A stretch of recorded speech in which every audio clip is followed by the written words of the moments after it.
Hello, this is Igoro, host of the Igoro Show, and you are listening to the Steve and Crypto Show. So keep your ears open and your mouth shut.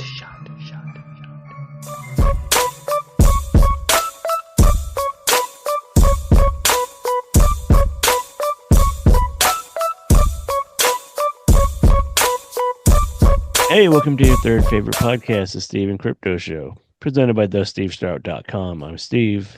I'm Crypto Zoo. Welcome to episode 168. Holy shit, we have a lot in the bank now.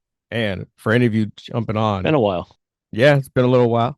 But for those of you jumping on, of course, you can always go back into that bank and check out what we have. A lot of stuff, a lot of content, a lot of people we've interviewed, a lot of conventions covered, and all sorts of things pertaining to horror. You know, another cool place that you can find more content like that and some stuff that's not even horror related is the wonderful patreon.com/Steve Crypto. Go check it out. Bunch of stuff waiting for you. You can join for as little as $1 a month. There are bits of like concert footage there. There's movie reviews, movie spoiler talk, board game talk, family outing talk, all kinds of different things. We try to venture a little bit away from the usual stuff here on the podcast. But of course, there's horror content sprinkled in.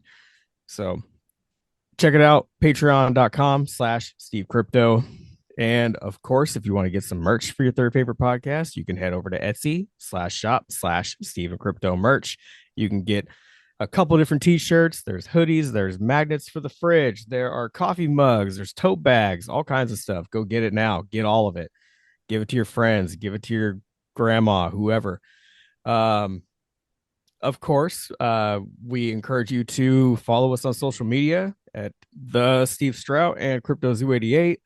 We also have a Facebook page that we recommend you join, or a Facebook group. There's 1,000 members there. They all are horror fans. Some of them are working on projects themselves. And if you have a project you're working on, throw a little clip in there. Let us see what you got. Let us see a upcoming movie trailer that you have, or some sort of horror themed project. Basically, as long as there's no religion or politics involved, then we're all about it. Yeah, you could keep that nonsense to yourself. Yeah, unless it's like a political or religious themed horror film or something like that. Depends how religious we're talking. Like, we're talking like an exorcism movie. That's what I mean, like The Exorcist. Yeah, that sort of thing. So yeah, go check out those wonderful places to support this podcast. It helps us improve the show in many facets. It helps us update gear. It helps us pay to run the show. It helps us get to events. Like, we get invited to a lot of events, but we still gotta, pay gas to get there and travel. It all helps. Goes back into the show, back into making more merch and stuff. But yeah, all those great places: Patreon, social media, and be sure to spread the word about the show on social media too. That helps us even more than monetarily. This episode, lately we've been kind of caught up in the whole convention thing the last handful of episodes, and haven't had much time to sit down and just chat about what everything else, what we've been watching, what is coming that we might want to watch, and all that important nonsense. I don't like to call it nonsense, like it's bad stuff. It's good stuff. But yeah, so we're gonna chat about a few things and maybe some other surprises. We'll see. As long as you're well behaved. So, where to begin? I know we've been pushing a lot of shit for the last few episodes. We've always got a agenda. Yeah, but we always like to come circle back and chat about a little bit of news and stuff we've been doing and watching. And something that we all just love. Why are we listening? Because we like horror movies. bottom line. Have you watched any horror movies lately? Yeah. Sadly, in the past few episodes, I don't think I was able to say that, but have watched one or two lately. I don't get much You were time. able to say it. We just didn't have time. Yeah. Yeah, yeah, I could have said it, but um I Just can't get the fucking words out. I just I don't have much Un- time during unable the to. week. Like, man, I work long days and come home and eat dinner and hang out a little bit, and then I'm tired, I'm ready for bed. So Skip um dinner. Just don't eat. And don't sleep either. Fuck it. yeah. Yeah. Just don't go to work the next day. Just There you because I'll go. be sleeping. Who needs a roof over their head? Well, we got horror movies. But I guess you I'll need just to. build a house of VHS tapes. There you go. But I guess you kind of need. Yeah. I don't know how well that would hold up to the elements. VHS tapes get moldy and all that good stuff. Not good stuff. But yeah. VHS tape house. Bad idea. Let's maybe you should just go to work. Anyways, carry on. What have you been watching? What have you been doing? What have you been up um to? so the other night I watched this movie, and I was trying to decide between a few of them. You just end up looking on different apps and trying to figure out where you're actually gonna or who you're gonna give your time to. Uh, um, and I ended up watching this movie called Blood Red Sky.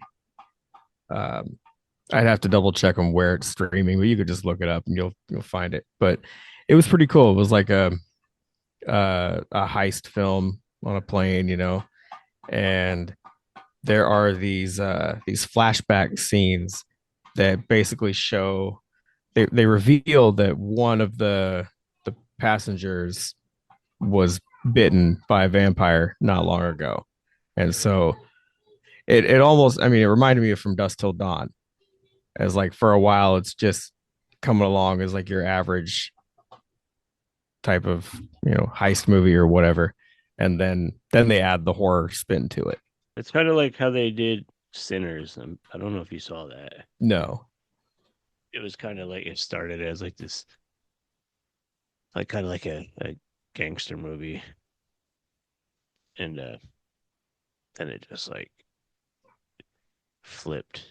It just became full on horror, vampire attack, bloody, gory awesomeness. Yeah, that was a good fucking movie. That's one you need to track down as soon as possible. Cool. Like it's doing pretty damn well for a horror movie. It's still in a lot of theaters, I think, if I'm not mistaken. Yeah. But Yeah, I'll yeah, check it out eventually. I so heard, so Blood Red Sky. yeah. Yeah, that one was fun. And I mean, they spoil the vampire thing from the image alone because it shows a woman, looking like she's one of the horde from the strain, just bald and covered in blood. So they show you on the art a vampire, and then Yeah. they try to trick you and not let you realize it's a vampire movie for a while. I mean, you know that it's going to be. You're Yeah, watching like, okay, eventually at that's least you gonna hope. happen. But Yeah. like, what's the it basically if you enjoy Oh, like the story and the build up of a movie like that, then you'll probably like it. so it was decent Yeah. leading into the vampire shit. But did Yeah. it get better when the vampires came? Yeah. Yeah, I'd say That so. Yeah. didn't sound that sure though. No, it's cool. I mean, like, sure, there's things that could have been better, but no, I thought it Right. was pretty fun for the most part. Um, I That was don't know my if I'm. thoughts on Sinners. It was like good. It was like this is a good movie, Yeah. really well done. And then like, how could it get better? And then boom, Yeah. fucking vampires, and they got even better. So it was really Yeah. cool. It was like watching. It was like watching multiple movies. Anyway, sorry. That's kind of how Back to what this you were was saying. too, in a way. Yeah. And it's like a lot of other horror movies where like there's a monster, but they're trying to show you like there's someone else that's really the true monster. You know what I mean? Like The there's a humans, vampire on yeah. the plane, but like, oh, this person over here is much worse. You know, like they're kind of like Walking Dead was at times. Like, oh, there's Yeah. zombies, but the real monsters are the some of the people in the Mm-hmm. like within the walls or whatever. It's good Um, drama for you. yeah. This kind of had the whole like motherhood thing going along What with do you it mean by because that? um there's a mom and her son that are like kind of the main characters on the All right. plane that you're So following. is it like the mom doing whatever she has to survive and protect her Yeah, kid? And that, yeah. okay. I thought there was like another angle you're No, pointing out or something. no, it's just like that dilemma of, motherhood and like a dangerous situation and what are you going to do and Where was but the dad? I don't want to say too much else. Was the uh dad there? there's no, no. There's scenes that reveal that. Yeah. You have to watch. I feel like it's probably a little bit older, so people have seen it by now. So, Yeah, it's so the 4 dad's years out of the old. picture somehow. Yeah. Is he dead or is he just get tired of this their bullshit and go leave and make a better Mm, family? no. I don't want to say. Yeah. Just say how what year There's did this movie there's come a out? death. Yeah, there's a death. So the dad dies. Yeah. Did vampires kill him? You're led to believe that. Hmm. Yeah. Then she just happens to end up on the plane with vampires. Her husband dies from vampires, and she ends up on a plane with vampires. Mm, you just want me to spill the beans? You want me to spill the Yeah, blood? because I'm probably not going to watch it. Okay. Well, no, she is the vampire herself. Ah, okay. Yeah, because she's trying to like hide out this one point, her and her son, and there's something trying to get into this building that they're in, through this window in like a basement, and she's trying to like fight it off or whatever, and it bit her hand. And so then later, fast forward, well, because that was a flashback scene, so then it's back to present time, and they're on the plane. So then you're like, oh, okay, now I see, like she's the vampire on this plane in this setting, and it's just a matter of time before that affects her. So she became a vampire by getting bit on the hand. Yes, That's weird. yeah, So it spreads kind of like a zombie plague. mm-hmm. Interesting. Maybe I will watch it. Yeah, Maybe I will it was watch it. cool. You didn't spoil it. I'll just judge it harder. It's a foreign film, like not too many familiar faces in it, but Dominic Purcell, who I think was in Prison Break. I didn't watch Prison Break, but I did watch Blade Trinity, and he played Dracula in that film. So he's in this movie. Uh, I'm actually looking him up now because I know the name, Yeah. but go ahead, carry on. Blade Trinity was the first thing I ever saw him in. Oh yeah, yeah, And yeah, yeah. I a know lot of that people guy. don't like that movie. I actually thought that it wasn't that bad, and he played a decent Dracula. Right. So Right. it was kind of cool to see him pop up in another vampire movie. Yeah, I mean they had to have somebody with a little bit of Yeah. And the main villain of the movie, you get to this point where like you see I'm going to be very vague here. You see a villain do something, and or they take something from someone, and then you're like, I know what they're going to do with that. And they didn't surprise me at all. And that kind of adds another fun little twist, to the villain's role. So you'll like it. I think you'll get a kick out of it. so predictability A little bit, but sometimes is that's okay. You know, like you have a thought, like, yeah, oh, I wonder if they're gonna do this, and then they do, and you're like, well, that was a good decision. yeah. All right, yes, fair enough. Fair enough. Yeah. Okay, so it's called Blood Red Blood Sky. Red Sky. It looks like it's on Netflix. That's right. Yeah, that's Oh, where it was. I watched it pretty late, so I don't know. Maybe I'll check it out. Maybe I'll check it out. You know what I yeah. watched late that went a little late to the party for this one, but Heart Eyes. I don't know if you saw that yet. I have not. When did that came out? What, in like January or something like that? Yeah, not long ago. I haven't watched it yet, but um where is Yeah, that at? Where do that you watch I it? think that's on Netflix now too. Oh, okay. I checked that out. If it made me think of it when you said predictability, Yeah. like is one of those situations when like a new character comes on screen and you're automatically like, that's the killer. Yeah. You just know it. But I mean, it was fun. It was pretty entertaining. Had a silliness. It was another. I feel like it would have done better if it was in like came out in that '90s horror era with all Scream and I Know What You Did Last Summer and all that shit. Mhm. That era when it was Yeah. kind of like the almost comedic. You know, it was fine. It was fine. I think people were a little bit too excited about it when it came out. 'Cause I remember a lot of people were like, "Oh, this movie's great." I just think it was just everybody thinks the flavor of the week is delicious. You know what I mean? Yeah.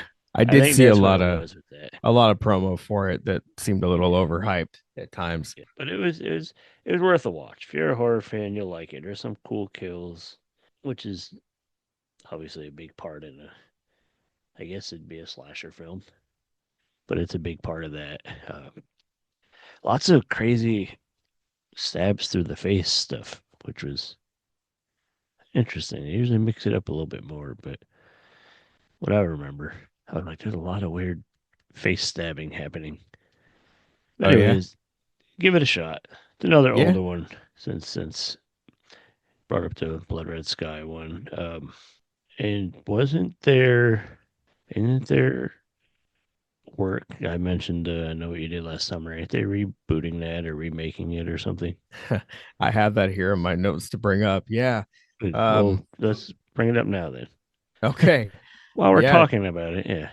July 18th. We're going to be getting a remake in theaters of and they're just calling it I Know What You Did Last Summer.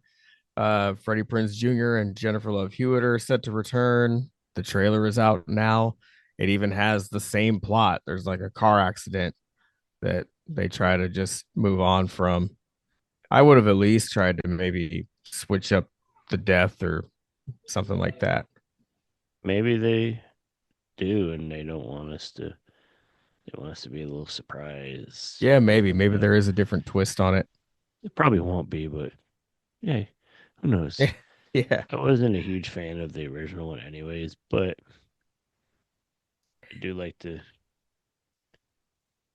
flavor of the week. Yeah. I I'm do right own here them. for it. I own the original too. I don't watch them that much. Right. But They're not thing, favorites of mine, but but thing is, when they came out, that was like in your informative years oh yeah, of getting into it. You know what I mean? Like, definitely. 'cause, I mean, my horror informative years were the '80s. Yeah, Early '80s. So it was a different time. right. But yeah, I mean, I'll check it out. It's cool that they brought back the original people, which sort of worked with the Scream franchise, I guess. But there's other interesting stuff coming, if I'm not mistaken. I know there was like I Know What You Did Last Summer. I mean, there's some other reboots or some other interesting stuff happening. Yeah, well, it's not a reboot, but I don't know if you want to say a reimagining because it's not an exact remake, but on Christmas Day, we're getting an Anaconda readaptation or, what do you want to call it? You do you know anything about it? I really don't. Oh, okay. Well, I honestly didn't really care for the original. okay. Thought it was kind of corny, but I watched the original when I was probably Logan's age. Because like at at a young age of 7 or 8 or whatever, like I couldn't watch a whole lot of slasher type horror. So a lot of the stuff that I was getting into for entry level horror was creature features and things like that. So Jaws and Deep Blue Sea, Anaconda was one of them. That actually kind of made me a fan of Ice Cube as well. Kind of put that guy on my radar.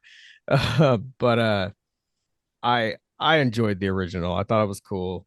Maybe because I watched it at a young age. But anyway, this new one is kind of a comedic twist, but it's still supposed to be a horror movie. And it has Jack Black, Daniela Melchior. I'm probably saying that name wrong. Paul Rudd, Selton Mello. Um, I'm really gonna fuck this one up. Thondaway Newton and Steve Zahn, amongst others. Um, Basically, it's from what I've gathered, like the guys are fans of the original movie, and I think they try to go out into the jungle to make their own new Anaconda film, and horrific things happen. It Can't come says up with an original, IMDb so we'll here. It says a make. group of Go ahead. yeah, yeah. That We'll make a movie about remaking the movie. so yeah. If you go to IMDb now, you can see like a little minute and 15-second long featurette about like the official cast announcement. Um, there's not a whole lot about it right now, but it like I said, it comes out Christmas Day, and just with the cast, I'm kind of excited to check it out. Jack Black, Paul Rudd, and Steve Zahn. It should be funny at least. I hope. I mean, those are good people. We'll see. Yeah, and I like that two of those guys are kind of coming back to horror themed roles in some way because Paul Rudd was in one of the Halloween movies back in the day, and then Jack Black was in going back to I Know What You Did Last Summer. He had a uncredited part in I Still Know What You Did Last Summer. Yeah, so Yeah. it's nice to see them come back to our genre. I mean, I'll probably check it out Yeah, just because I like those guys. I like Paul Rudd. I like Jack Black's okay. I yeah. like Steve Zahn. I need to see him in more stuff. I haven't seen him in a while. I really haven't either. He did a voice part in one of the last Planet of the Ape films. He was the bad ape or whatever, the um like the little one. I think he was like a younger ape. Or no, maybe he was just older. He was an older ape but kind of small, and he kept calling himself bad ape. Anyway, another Oh, thing that that kind of weird one that they use in all like the memes. yeah, It's like, oh no, yeah. that Yeah, that guy. was him. That was him. That was Steve Zahn. Yeah. Um All right. And actually, another role that just came back to me that it's kind of cool to see these guys together again was the movie Saving Silverman. When I was a kid, like a young teenager, my cousin and I watched that one a lot, and that was Jack Black and Steve Zahn together. That So it's that kind of cool to was that see was them a again. good that was a good one. Yeah, kind of funny when they told their coach that they ate the girl. You know, they had her kidnapped. She got away, and he's like, "What happened? Like we ate her." Like you ate her? Like, yeah, alive. Is that But the one when the dude like sees the big girl as a thin girl? no, that's Shallow Hal. Shallow Hell, yeah. Yeah, That Saving Silverman was when it was was that like Jack Steve. Black too? Yeah, that was also Jack Black. Okay. But Saving Silverman was Steve Zahn, Jack Black, and Jason Biggs from American Pie, and he was the one that Right. was dating the girl that they thought was evil, and so they Right. kidnapped Right. her. And yeah, Yeah. Yeah. They were trying to go in and get That's the one with the walkie talkie scene. yeah, yeah. You You know don't have about to it. do Yeah. the sound; it already does that. Yeah. Okay. A lot of those things blurred together in the Yeah, 90s, right. early 2000s. Kind of like that era of horror movies like that. I Know What You Did and all that stuff. Oh yeah, All kind of blurred together. Like which one's yeah, which? Who was in which one? I don't know. right. They I they don't do. I know. mean, the Halloween movies are like that for me. Going back, like I don't remember exactly which one Paul Rudd was in. I want to say the third one, but I also am thinking maybe like part 5 or 6. I don't know. He's pretty young. Yeah, yeah, yeah. I mean, he pretty much looks the same way now that he did then. He aged a little bit. I seen, Maybe by like a month or so. I seen a clip of him in something. I think it was that movie Friendship that's out in theaters now. I Oh, seen a okay. clip of him and he looks a little older. It's like, oh, That's right. Yeah. finally catching up to you there, pal. Yeah. I want to see that movie. It's not playing anywhere near here, and Yeah. I'm annoyed about it. I like the closest theater I saw it was in was like Everett, and I'm not going all the way to Everett for a fucking Paul Rudd movie. Right. But I did watch the Unicorn one. I think we mentioned that a little while back. Yeah. Yeah. That looks That was fun. I cool. want to check that out. That might be streaming now. Okay. I'll have to look into it. Right. Right. You did watch Final Destination Bloodlines recently, right? Yeah. Unfortunately, that's the case. If you've seen one Final Destination movie, you've seen them all. Yeah. Pretty much. They're just predictable. Um, I'm glad I watched it just for the whole Tony Todd thing. Like he has a Right. scene where he does a really good monologue, and it kind of like makes the whole movie for me. It's like kind of an emotional little speech he gives, and obviously it was the timing of it was right before he passed and everything when he filmed it because he unfortunately doesn't look the healthiest, but he still like owns the scene. Um, I mean, if you're a horror fan, I'd watch it just for that, to be honest. But the rest of it is it's Final Destination movie. Yeah. They cheat death, and then death catches up to them. That's the movie. They need to come up with an interesting new twist for it or something, like a new way to cheat it. But I don't know. But it was fine.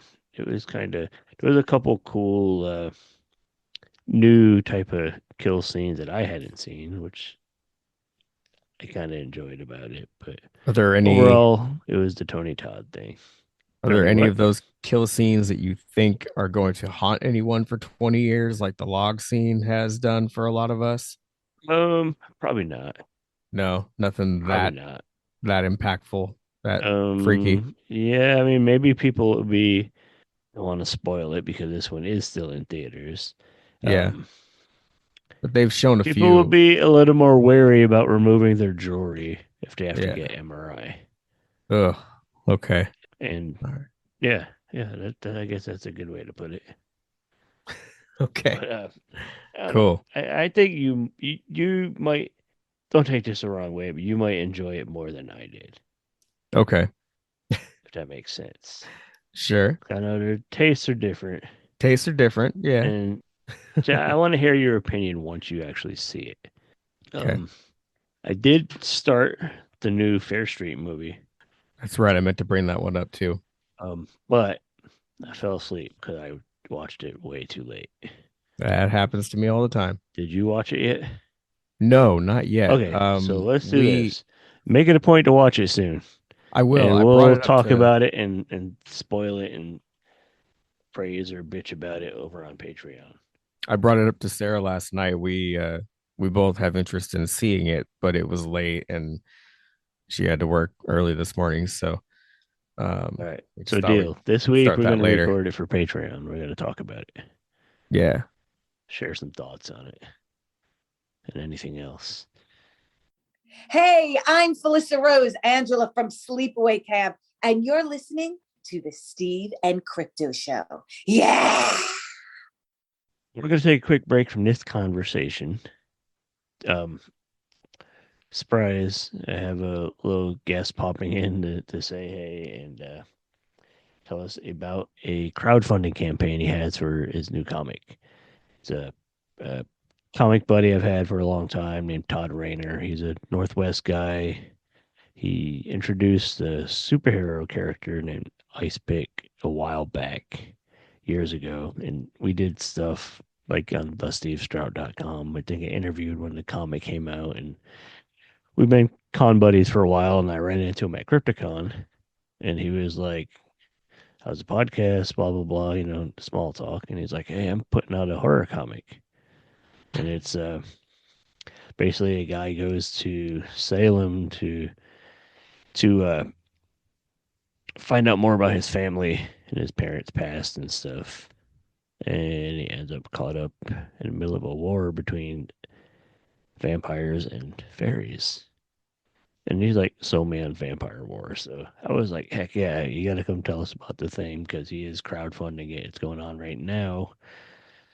So we'll chat with him for a minute. I want to hear about the comic and how it ties into his Ice Pick comic universe. He has a series of characters that he did spin-offs from the comic, and this one is horror. So that's kind of cool. Yeah. Yeah. So let's hear about Todd Rayner's book real quick, and we'll be right back.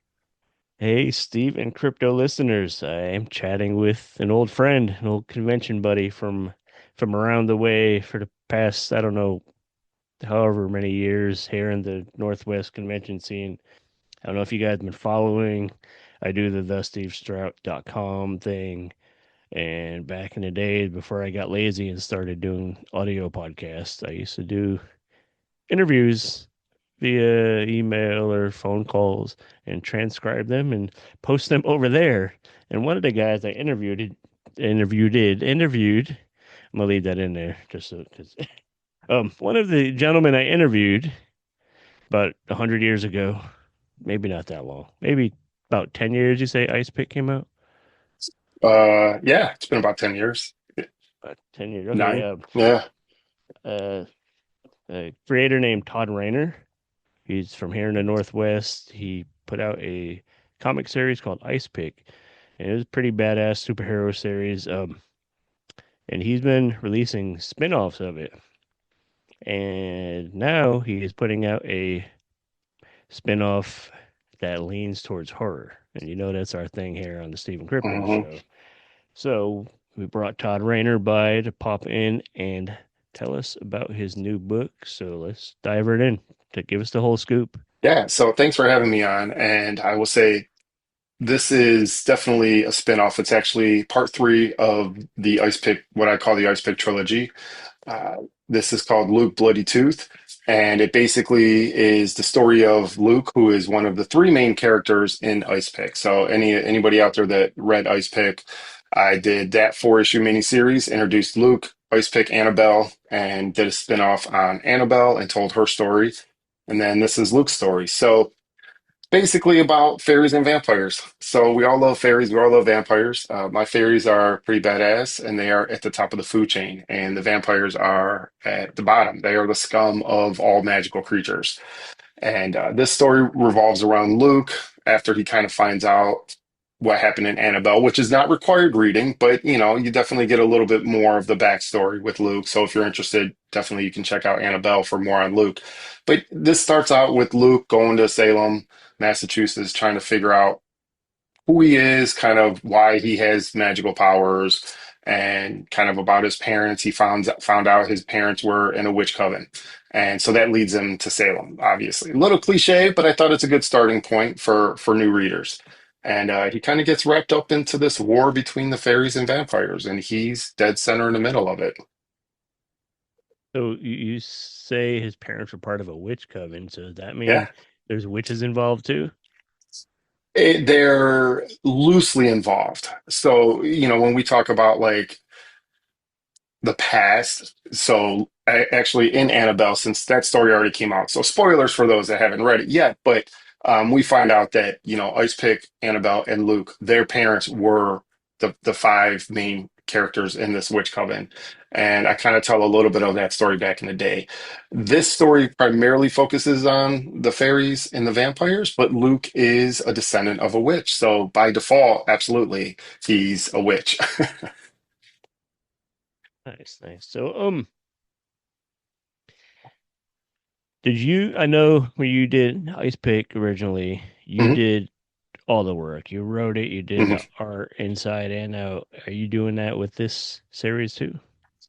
No, unfortunately, I am doing all the covers, and I kind of decided because really I got such good feedback from fans doing shows like early shows in, mid 2010, 15, 17, 18 when I was releasing Ice Pick. I had such a strong fan response to that book. I felt I was doing the fans a disservice by taking so long to do books. So, as most indie creators, we have a full-time job and then we do this, more on the side or as a hobby. And for me, it was 10, 11 months before I could get another issue of Ice Pick finished because of all the work that goes into making a comic. So after Ice Pick was done, I decided to kind of do what I can financially to afford an art team. And I did that with Annabelle. I had an art team. I do all the writing, I do the main cover, and I do all the lettering and publishing. So it's a lot of the behind the scenes work, right? As the publisher. And with Luke, I actually, oddly enough, it's kind of a strange story. I came across this artist on my Instagram feed who I was following, and his art looked really familiar, and I just couldn't place it right away. Come to find out, he's an artist I did some coloring over for another indie publisher in the Pacific Northwest. And his name's Christian Navarro. And I was just like, oh, because as I was going looking for artists for Luke, I wanted like a gritty black and white art style. And that's what I think helps tell the story of it being a horror. For all the fans out there of horror, this is kind of my almost love letter to like the 70s horror. You'll see that some of the covers, the variant covers, they have that 70s horror magazine comic book look to them. And Christian's artwork very much wholeheartedly falls into this gritty black and white, really good storytelling panel to panel. There's some really fun gore in there. There's some suspense. I try to write horror, but being a comic book, it's a little different than film. You don't have the tension that you get from a visual film rolling. So it was a different approach to writing a horror book than it was writing like a visual film, you know. So yeah, I do the main cover. I got Christian doing all the interiors, and it's definitely going to be old school black and white. So it's kind of cool that like the universe kind of brought you guys back together like that because you sort of Yeah, collabed with him before, and then it kind of just by random chance you saw his art and was like, oh, I like that. That's the guy. Wait, it looks yeah, familiar. yeah. It was super organic, and I just as I find artists, I follow a lot of artists because you never know who you're gonna run across, and you know you. The thing is, I'm always a fan first, so I always look at someone's art and I'm always like, I like that as a fan. And then, I tend to sometimes forget that they're people too, because I look up to them as an artist and their influences on me, like they influence my art and what I do. And, come to find out, I mean, they're people too. And they're just, you reach out to them and they're willing to do the work, right? You're going to pay them whatever rate they're looking for. They need to eat and make a living too. So, it was really funny because I'm going through his feed and then I just realized like that page looks really familiar. I colored that. And I'm like, oh, wait a minute. This is all the artwork from the book I colored. So it was really cool. And he kind of remembered like that I did some coloring on his art and he liked it, appreciated it. And the guy is just cranking out pages. So it's really, the book's moving really fast. I mean, issue 2 is almost done, and Right. we're not even halfway through the campaign for issue 1. Right. And it looks like the campaign is going pretty well. And I mean, you just launched and looks like you're more than halfway to your goal, your Yeah, first goal. yeah, So yeah. that's good. And I try to do that. I purposely have, somewhat moderately lower goals than what you'll see on a lot of Right. Kickstarters. And for me, I mean, the way we could look at it many different ways. I look at it as it's more of a service to the fans. I want to make sure I'm funded. I want to be able to get to stretch goals quicker so that people love free stuff and I like to give it to them. So I want to make sure that like we can hit that first goal and that first initial stress of hitting the goal is out of the way, and I can focus on the more fun things, the more, stretch goals or other ideas or things like that. So yeah. Yeah. It lets you know, like you say, that stress of like, okay, we made this goal. The book is happening, Yeah. 100% happening now, and then it just kind of snowballs from there. Which is, and like you say, being a fan, you yourself have probably supported other independent creators like Hmm. this, so you know, using your hard-earned money, and you keep the goal low, and it just all those things play together. And being an independent creator, you kind of understand how the fans think Hmm. more as well. Yeah, Maybe I that just agree. made sense. Yeah, no, it totally does, because and that is the thing. I've backed projects that didn't get funded because the goals were pretty lofty. And I'm like, I back it in hopes that it happens.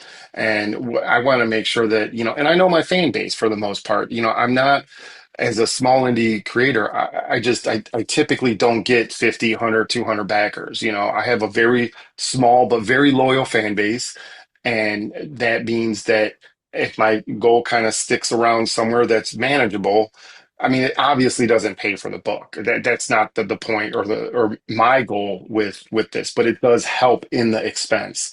And as we all know, like any financial help is going to help me keep doing things and telling stories, and going from there. But yeah, I just want to make sure the fans get the book, and that's my way of kind of making sure that they can get that book. And what about the book? Is how many issues is this storyline going to run? Yeah, so this will be 4 issues, just like the other two books. And this is really the completion of the first, well, the trilogy, because Ice Picks Part One, and each 4 issue miniseries kind of had its own themes, its own genre in a way. And it was my way to like world build with all the characters right out of the gate. If people read Ice Pick and they're like, oh, I like Annabelle, she seems like a cool character, or Luke, I like him. They get to see these characters quicker and develop faster than if I were just to tell an Ice Pick story on his own, because I primarily would be focusing on him, and then the other characters, their character development would just happen much slower. And I felt like it was important to get all of these stories told out of the gate. And then I go, I can focus on, hey, Ice Pick, but we already know all these other characters, and how they have developed and where they're at the end of this Luke Bloody Tooth issue. But yeah, it's gonna be 4 issues. It's gonna be a lot of fun, a lot of mayhem, a lot of blood, a lot of gore, a lot of horror. That's what we like. Yeah. That's what we like. So you did mention a lot of influence from like the 70s horror. Hmm. Is there any other influences on your overall work? Like, who would you point at as influential? Yeah, I would say, I mean, I grew up in the 80s, kind of 80s. I'm that mid kid, I guess. I like mid 80s to mid 90s is where I really was like a young teenager into my late teens. And for me, it was obviously the Image guys, like all those 7 Image guys. They all had an influence on me one way or the other. If it wasn't for their art, it was for the fact that they kind of left Marvel and secure jobs to do their own thing. And that ambition, that's an influence. Art wise, a lot of it is, the grittiness of Spawn and Batman and Punisher. Like those are some of the characters. And then, as you can see, I have like characters behind me like Wolverine, X-Men, the diversity in X-Men was always a big thing with me, and the fun lightheartedness of Spider-Man in some regard. So I have, it's kind of like all these different elements I put into all three of these stories, Ice Pick, Annabelle, and now Luke. Luke is definitely the darker of all three of them. It is, it gets not necessarily dark as in like hard to read or hard to like see things, but just the story itself, it talks about where the magical creatures came from in my universe, and why vampires are so vicious, and how they turned from being like they're still magical creatures, but they were better than what they are now. And I like doing that with characters and villains, is kind of taking some of the lore that's out there and just putting my own spin on it. And that's really what I did with the fairies and the vampires and even witches and dragons and Annabelle, things like that. Okay. So what about your process in putting a book together? Like, what steps do you take? Is it script, and then you lay out all your storyboards and everything, hmm or do you just like have these scenes and build around them, or how do you do your thing? Well, until recently, I had no idea that the process I do is not typical. But I'm not necessarily a very typical kind of guy when I do like comic book world building. I actually, for all the stories, I do a quick synopsis of each issue. I do like just like one page, almost like a Word doc, right? I will do this is what I want the story to kind of be about loosely, the whole four issues. And then I break it down issue one, two, three, four. This is what I want to happen. And I do that quick synopsis to keep me on track for each issue. So I don't over tell the story or I don't under tell it. I kind of give myself that box to work within. And then from there, I literally just start going in. Like, I know this is the villain. I know this is what I want to happen in this issue. And then I just get into like the individual conversations and how do I flesh out that action that happens in issue one? And, how do I tell the story, but make it interesting panel to panel. And because I love film so much, I really pull a lot of inspiration from film shots. And even when I was in college, I got to work on some films, like indie short films and stuff. So I got to see the process like behind the camera in a way. And it just made me have a different appreciation for how shots are framed and how, you want to set things up so there's enough room for the word balloons, things like that. And from there, like with Ice Pig, me drawing it, it was just a completely different process because I knew that I'm writing it, I can change the script, I'm drawing it, it's okay if it's not perfect. It's what I can get done for this page. Typically, if I'm doing the art, I do layouts digitally. I just find it a little bit quicker to kind of get the layout where I want it with the characters and placements and all that stuff. Print that out. I light table it. I got my pencils. I scan that in with like blue line it, and then I ink my own pencils. So that way I have original pencils, original inks, and then I just scan that in and color it, and I go from there. From that point, it's pretty typical. Right.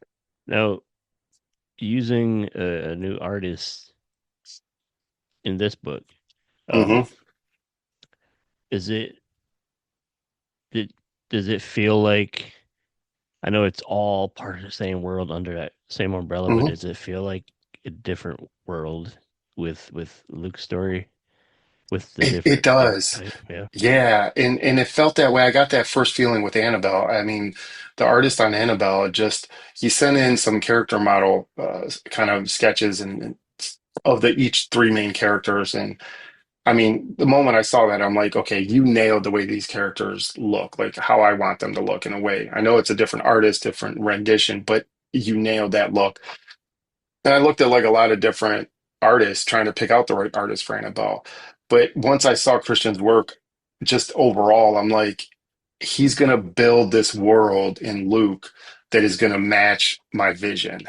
And I think as a writer, I think that's an important thing. Even as a creator, like we want, if we're a creator, we have an idea, we hire a writer, we want to make sure that they convey our story or our ideas the right way.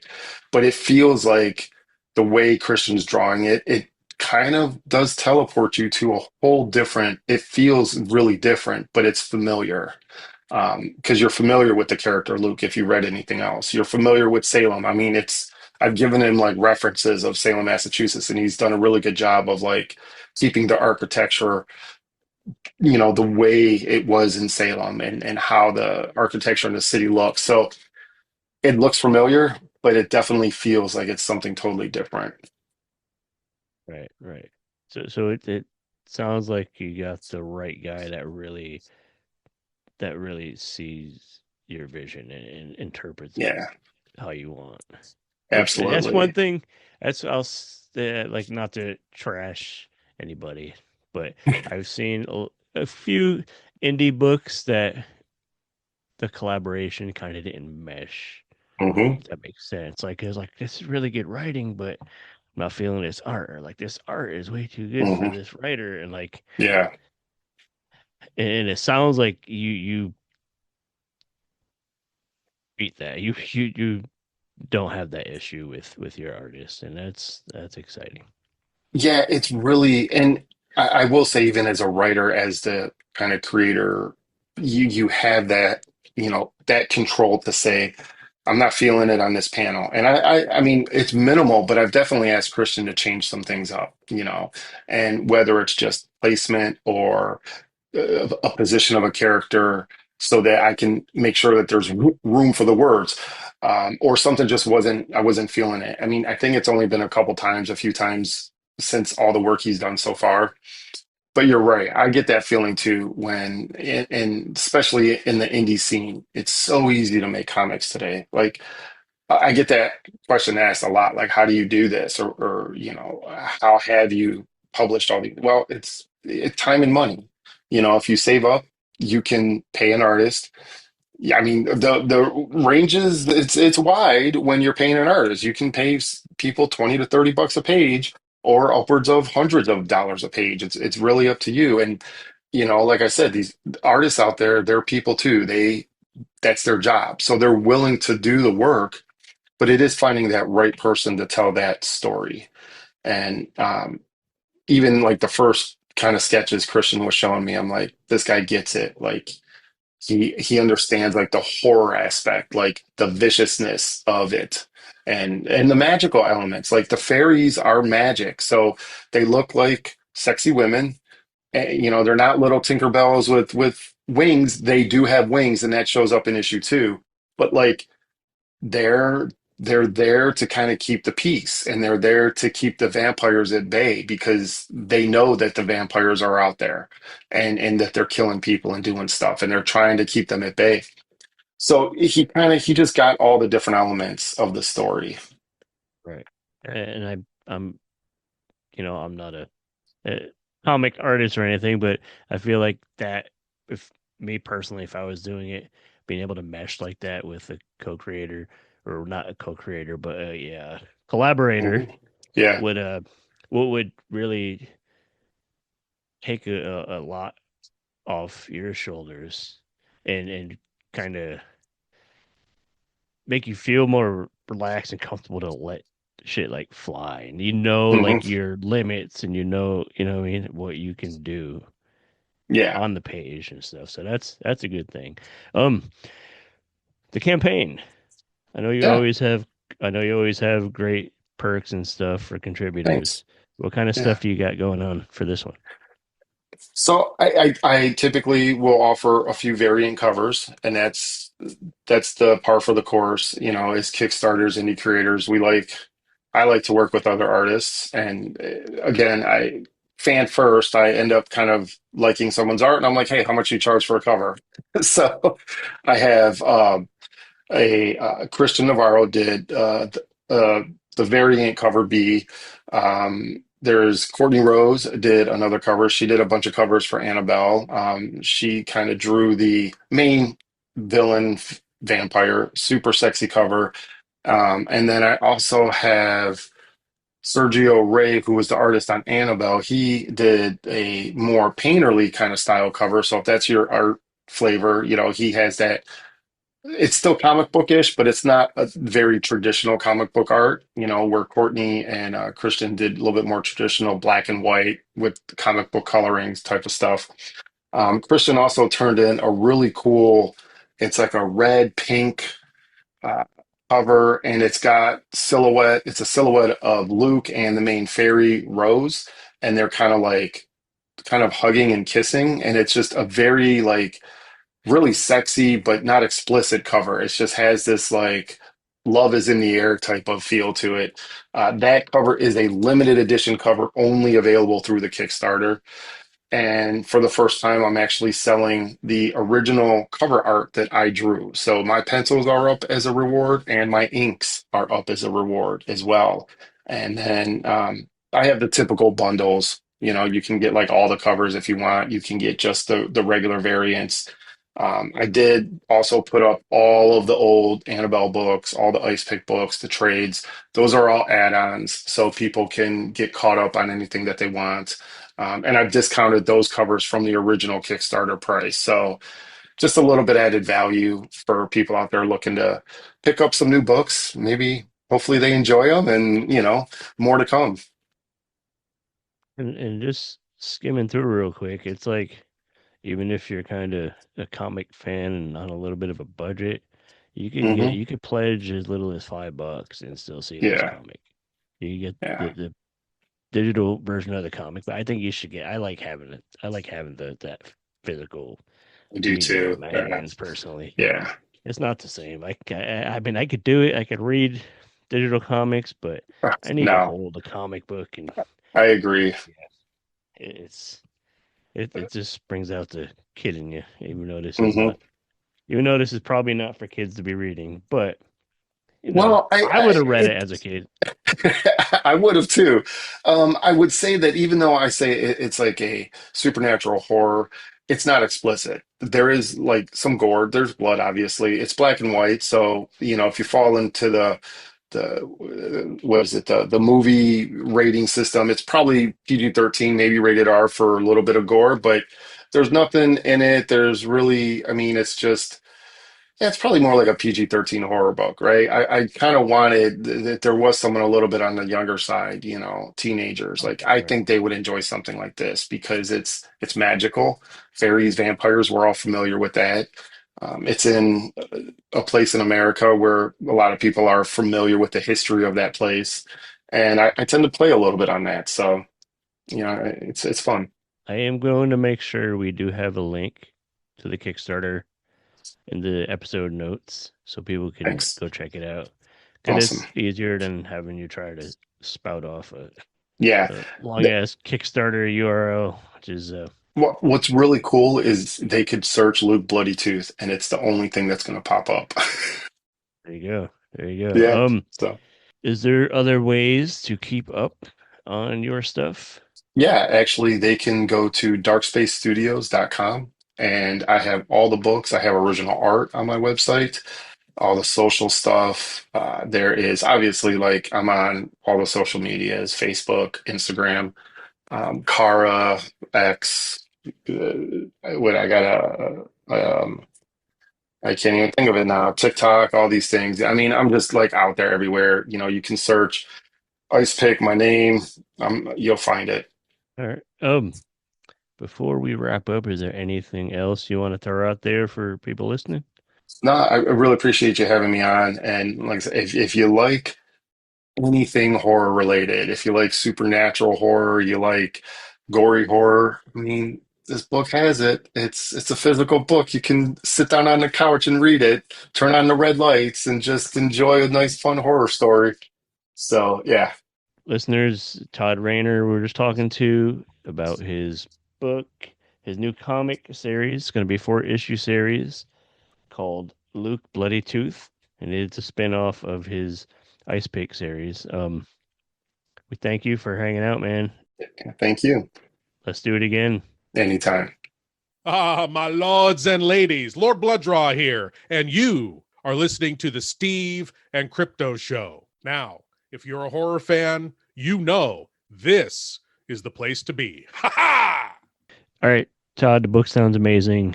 We're glad to have you, well, not back on, but glad to talk to you again. Keep us updated. You guys go check out the campaign for that. Sounds like it's going to be a cool comic. If you like comics, you like horror and vampire stuff, check it out. It's going to be a good one.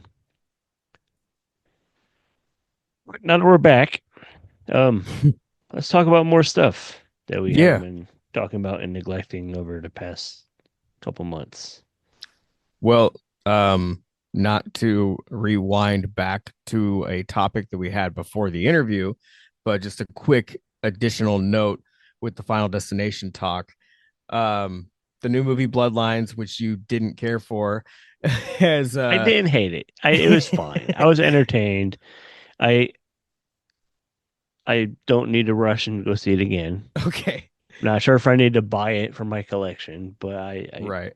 I dug it. It was fine, but it was Okay. just another one. Well, it's made 153.5 million worldwide, highest grossing film so far for the franchise, which is cool. Good for them.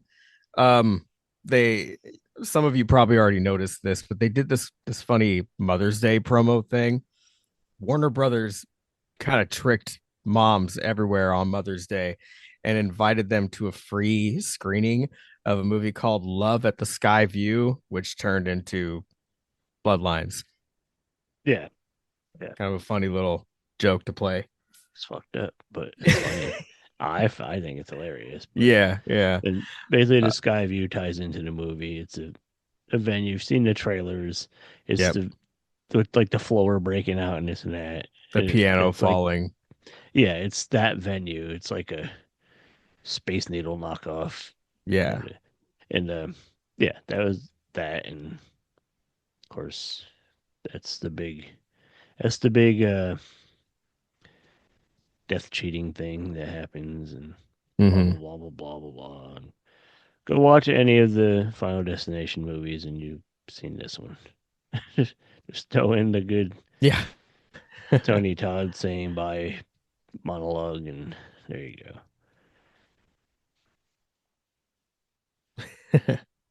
All right. Well then moving on from Final Destination. Um it's been days, months, even years since the last 28 days later. 28 oh, Yeah, we got to 28.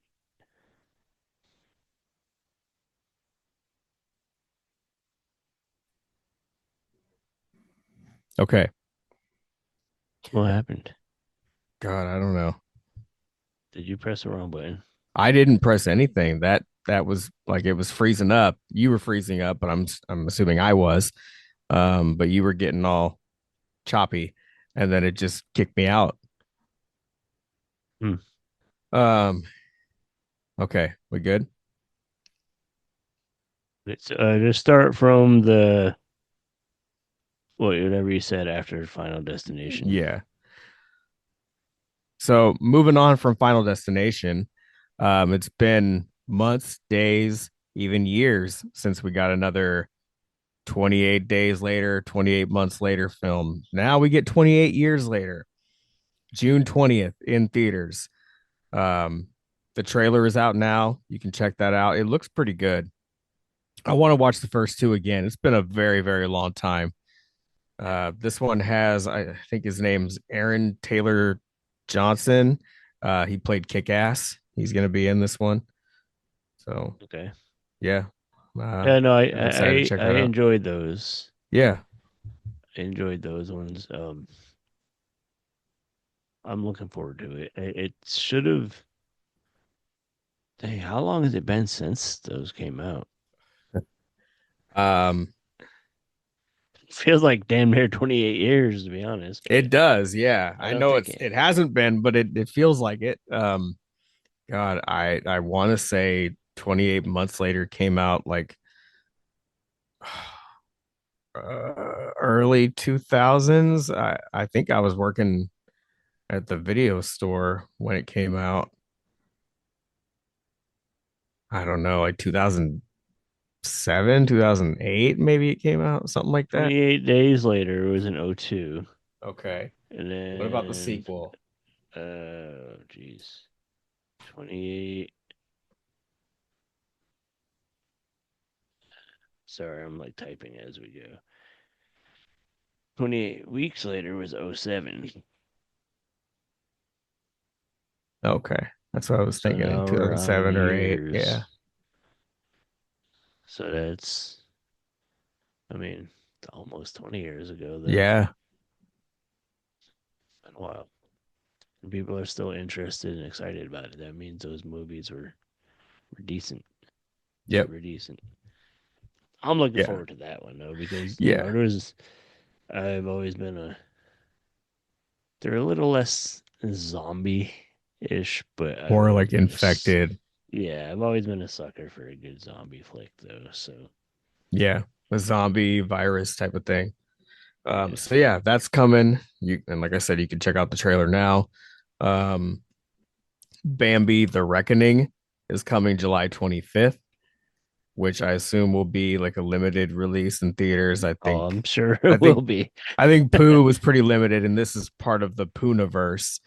the The same universe. people are behind this one, Yeah, and I'm it's pretty sure there's a trailer for this movie out now as well. so Um, crazy that they call it the Pooniverse. if it's not a full trailer, there's like a short one, but I recall seeing a clip of Bambi, and I mean, you can definitely tell that it's CGI, but I don't know, Oh, they it didn't might be use fun, real Bambi, real deer to play a killer. or at least a puppet. That's something. Jeez, the Um, Pooniverse though.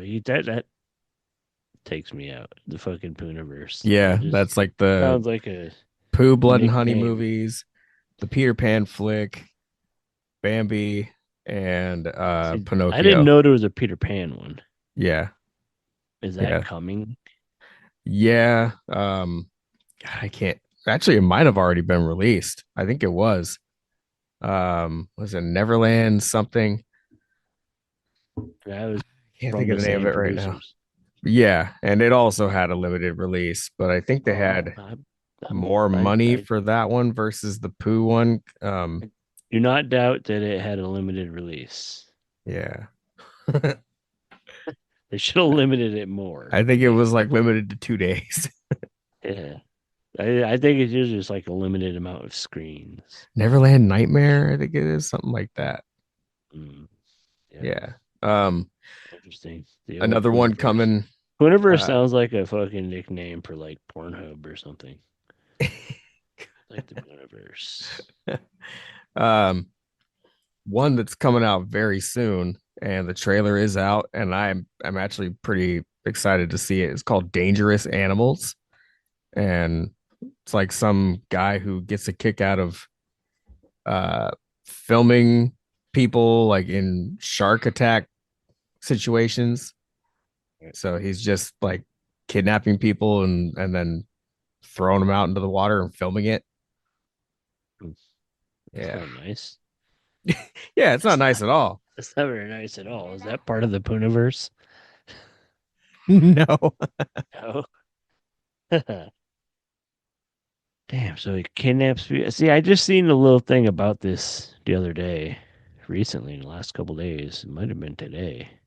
About it was like a clip of the dude kidnapping people and throwing them in the shark cage, and which is kind of messed up. So don't ever go. Just stay off the fucking ocean. There's sharks and stuff. They'll get you. Yeah. Yeah. Yeah, that's a good idea. Just and stay away from the sand too, because there's those damn sand And, sharks. and stay away from the universe also because um, there's one I don't know much about it yet, but there's one called Alma and the Wolf, limited run June 20th, and it's also streaming the same day. Um, what I read about it looked or it sounded fun. There's just not a huge plot for it, like not a lot of details. It there's says after a violent no. animal attack, paranoia spreads through Spiral Creek, but when Deputy Wren Accord gets too close, his son vanishes and reality begins to fracture. Was Um, it werewolves or yeah, you can kind of get out of that maybe his kid is the werewolf. is it werewolves or is it like wolves attacking a village or something?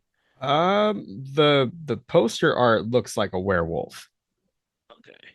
but I It's don't just know. not somebody's Nana all hairy and mean looking or let's see, trying to show me it. Yeah, that Yeah. looks oh Lord. That looks like the the thing Michael Jackson turns into in the Thriller video. Okay. Yeah. Guess I'll keep my eyes open for that one, possibly on streaming. Yeah, it looks all right. I'll catch it Um on Tubi. Jordan Peele has a new movie coming out called Him on Right. September 19th with Marlon Wayans. The trailer's out now. I watched it like not long before we started recording this, and Right. there's nothing I can really say to anybody listening other than it is revolving around a football player.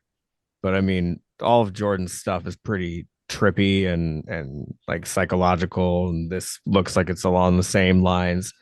Just go watch the trailer. You'll there's nothing I can say that would be better than the actual visual itself. What did it make you feel? Um, I'll watch it. I'm a I'm a big fan of Marlon Wayans. He's Yeah. always made me laugh. When I heard that he was doing a horror movie, like I was intrigued. Um, I'd like to see him do a different type of horror movie than this, but I will check it out. I'm not entirely crazy about psychological horror. It just depends. Like I I liked Get Out, but haven't been crazy about anything else. What about Nope? I Nope didn't was get awesome. into Nope.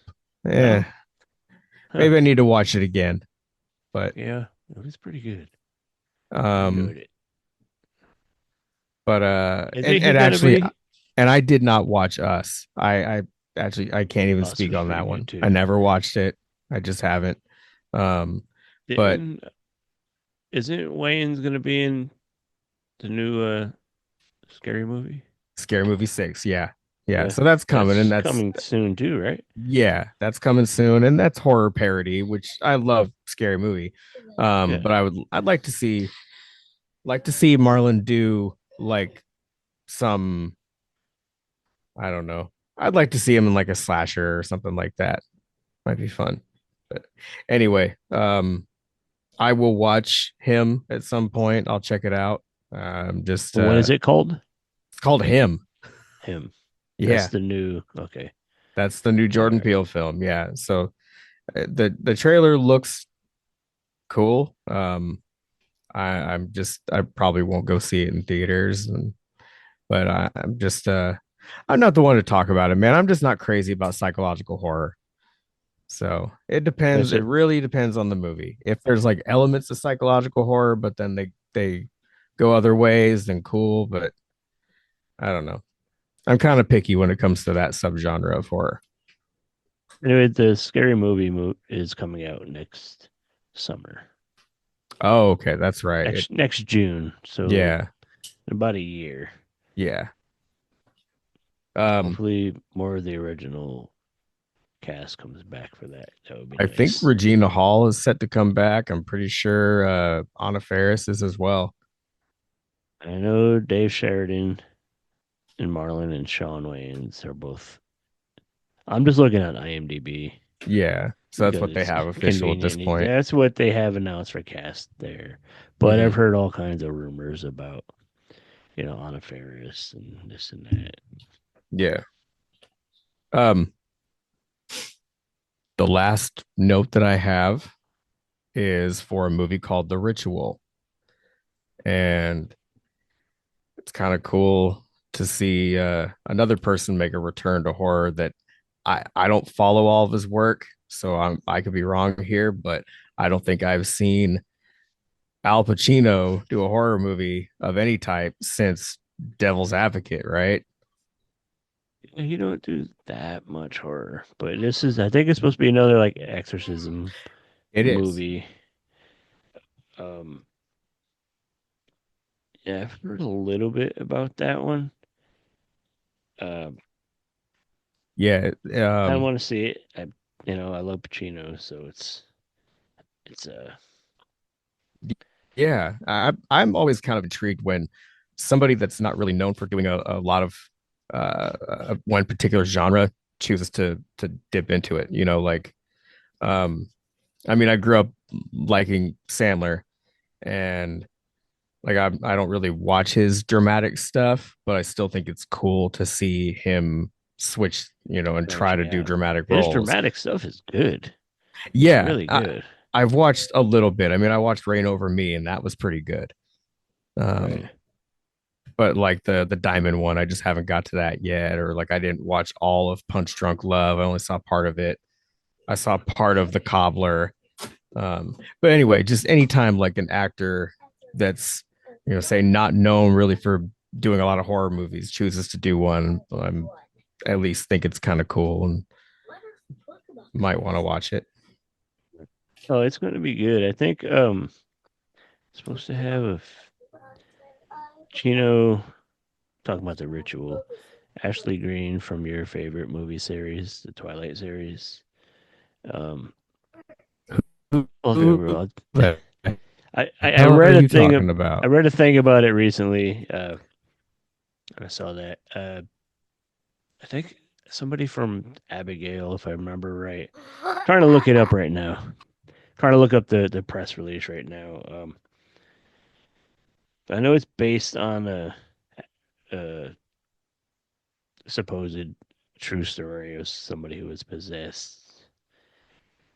Yeah, here we go. A faithful and terrifying depiction of the case of Emma Schmidt, whose alleged decades of demonic possession culminated in a series of exorcisms in 1928. So, it's about some girl who's supposedly really possessed. And Pacino is Yeah, in it. yeah, it's supposed to be based on true events. I want to see Pacino versus the devil. That's fucking badass. I'm Yeah. for it. I'm here for the ritual. He's like, I've played the devil before, now I'm about to fight it. Ooh ah. Say hello to my little friend. Yeah. Say hello to my little cross. Yeah, I guess this is one of the religious movies that we can talk about here. Right. Yeah. It's kind of what I meant when I said that earlier too. Like, if you have a horror project or a film that's maybe uh politically themed or religiously themed, then I guess it's all right. Yeah. Yep. Anyways, there's a lot of things coming. I'm sure there's Yeah. more that we missed. You guys Oh, get over definitely. and get over into that group on Facebook and mention some upcoming films and books and comics and all kinds of stuff that we might miss because we might want to dig into it here on the show. Yeah, and also just leave comments on our social media posts and like tell us what you're excited to watch. Just say, hey, I'm looking forward to checking out these movies that are coming out, and maybe we'll look into them as well. Another thing to a personal note, sort of personal, I guess, is Space Monsters magazine, which I've been kind of hyping here for a while, is officially available. You can get a digital or print copy, and there'll be a link in the show notes to order it. And I think it's also going to end up on Amazon and Barnes and Noble to order.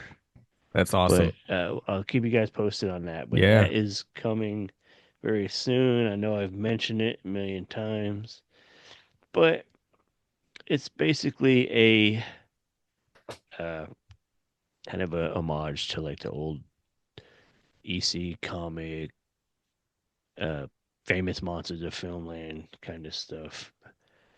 And we have a team of pretty awesome, notable people working on it. And I'm pretty excited to be part of this squad of people. And look it up. I've been posting about it a whole bunch. Go see some of the people working on it. It might be names you may or may not have heard of. There's stuff people that I for sure have followed and been into. So it's exciting. Very exciting. But it's available now. So you guys get copies of it.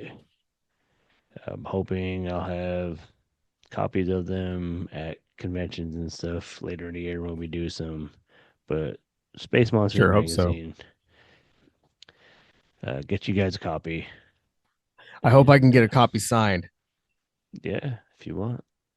Costs extra, but Yeah, I was gonna say I hope for you don't you, charge but me not too everybody much. else. Hope you don't charge me too much. Just extra for you, not everybody else. But And it costs more for a silver Sharpie, right? no, if you bring your own Sharpie, I'll won't charge extra for the Sharpie fee. Paint pens Okay. are extra though. I'll keep that in mind. Yeah. But no, check that out. Go get it. And also, I think the last episode I was mentioning MMH Productions was about to premiere Nightmares Unleashed. Unleashed. Nightmares Unleashed, which I was a producer on. And very proud of the work Matthew Mark Hunter did on that movie. It turned out pretty damn good. And sadly, I wasn't at the screening, but it went well, got good reception. People liked it. It's getting nominated for awards at festivals and winning some. And I think there might be a part 2 in early stages. So, yeah, congrats to MMH for finally getting this project out there. And watch for a lot more from them and a lot more that I'll be working with them on. What do you think? Some point in the next week or so, we'll throw up our compliments or bitching about the Fair Street movie. We could try to pull that off. Yeah. I hope I can find the time for Sarah and I to both watch that together. Yeah, 'Cause, time. we don't It's watch there. a whole You lot. just gotta find it.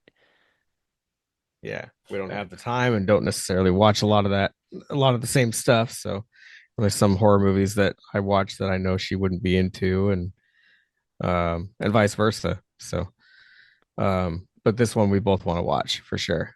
I definitely enjoyed all of the other Fear Street movies. So, All right. Well, anyways, yeah, let them know where they can support the Stephen Crypto Show and help their third favorite podcast as reach always, new heights.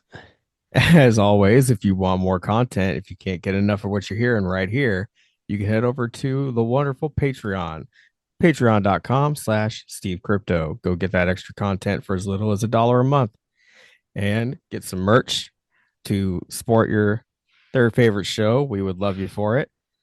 Head over to Etsy/shop/Stephen Crypto merch. You can follow us on social medias at CryptoZoo88 at the Steve Strout. We also have the Stephen Crypto Show group. Go ahead and join that while you're at it. And I think that's about it. All right. Then, with all that being said, we thank you guys for listening. We've been the Stephen Crypto Show. We'll catch you next time on episode 169. Peace.